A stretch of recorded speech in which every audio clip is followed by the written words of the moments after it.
talk about the witch hunt that is coming from the government.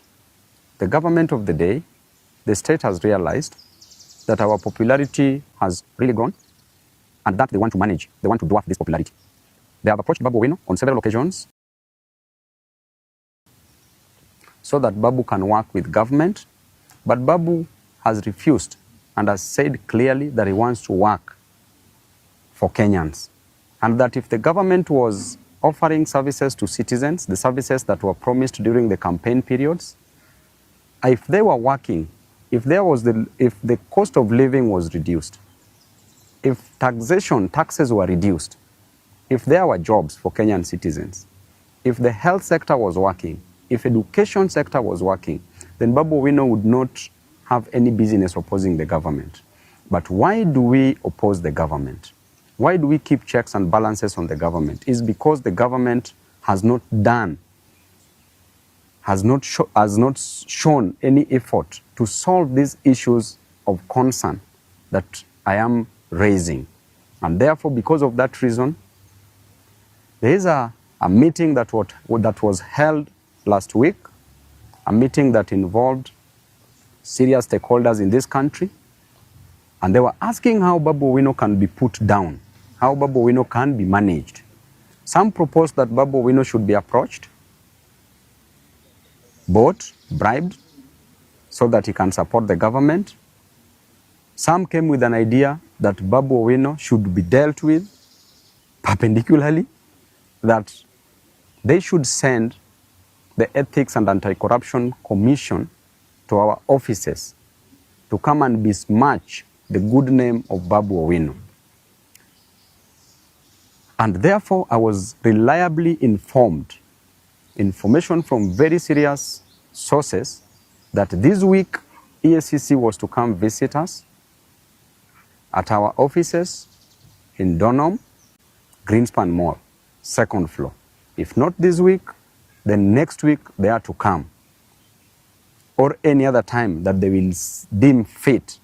And the intention is very clear, that we need to put BABU down. We need to tell the public that there are corruption allegations in Embakasi East office. And I want to tell you clearly that the Auditor General produced a report for all the constituencies, the 290 constituencies in this country.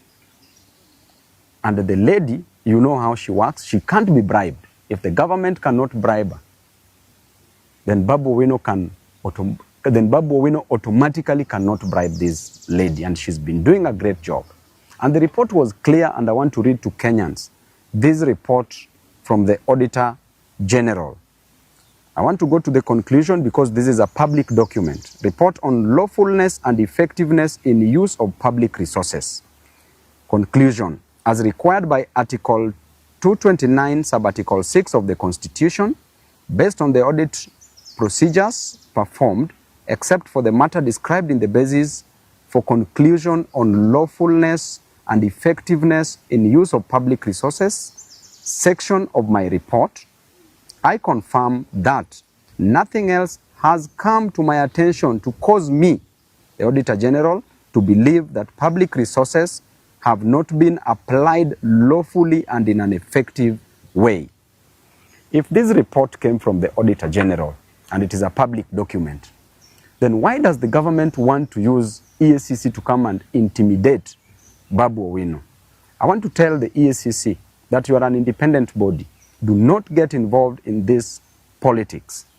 And by the way, the office is very open. Anytime you want to know about any project in Embakasi's constituency, we have done all the projects that we advertised in Embakasi's constituency. And there is a clear procedure on how the tenders are awarded in any public office. All the procedures as confirmed by the funds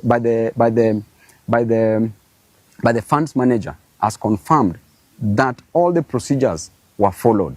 There is no any conflict of interest. None of my companies has been awarded any job in Embakasi's constituency. None of my friends' companies has been awarded in Embakasi's constituency because there's a laid down procedure on procurement process. And in the procurement process, in that committee, there's a person that comes from the public works. Public works is an appendage of the national government. There's a person that comes, there's a procurement officer that comes from Nyayo House under the Ministry of Interior, that is Office of the President, directly, who determines who is to be given what. And in this country, if you are in opposition, there's nothing you can influence, even if you wanted to influence. And therefore, if the government wants to come for me, I want to tell you that you've come for me severally. This is not any news to me. I have faced so many things within the court corridors, and now you have decided that you want to come just with an intention to soil, to pollute the otherwise good name of the best member of parliament in this country. Why would members of Embakasi East constituency vote to rank me as the best member of parliament in this country if there were fraud cases? I want to remind you that my mother did not give birth to a thief. I did not come to Nairobi to steal money for Embakasi East constituents. I did not come to Nairobi to frustrate my people or Kenyans. I came to Nairobi to study, and I got a job as a member of parliament for Embakasi East constituency, and therefore my work in Nairobi is to work for my people. My work in Nairobi is to ensure that my people goes to school, our children goes to school, and there is no any constituency in this country that gives bursary in the most transparent way like Embakasi East constituency. I go there, I produce forms to every ward, issue forms. This other one, 2024-2025, we had 25,000 applicants. I went back with checks, issued checks to some of the constituents. The ones who are remaining, I promised that I will not go back to issue forms until I go back with the checks.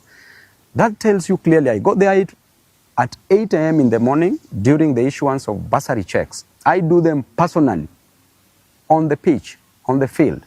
So there is nothing.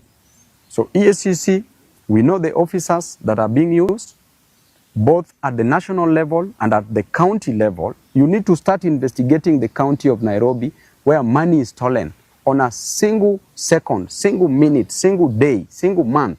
Money is stolen, money is lost from the county. Do not come to disturb people in Embakasi East constituency. And if you want to come, go and check all the projects. Look at the Donholm Secondary School. Perfectly done. Look at Tasia that you want to stop now that you don't want us to build. Tasia Primary School. It has not even been awarded. The tender was just put up the other day, was advertised the other day. It has not been awarded. And now we are being informed that you want to stop the construction of that school. Why would you do that? Why are you an enemy of progress as a government? We were elected to work. And I was elected by my people to work, and I have an independent mind to work. I will not suspend my brains to support any other person, no matter how much you coerce me. It doesn't matter. There are people that you can coerce, there are people that you can put pressure on, but you can never put pressure on me. I know where I'm going, and I will reach there no matter what. It doesn't matter. And I want to tell you, the AICC, keep off this war. This is not your war. Don't be used, don't be misused, don't be abused into doing things that is not within your mandate. Right now, why don't you go and consult with the Auditor General on this report?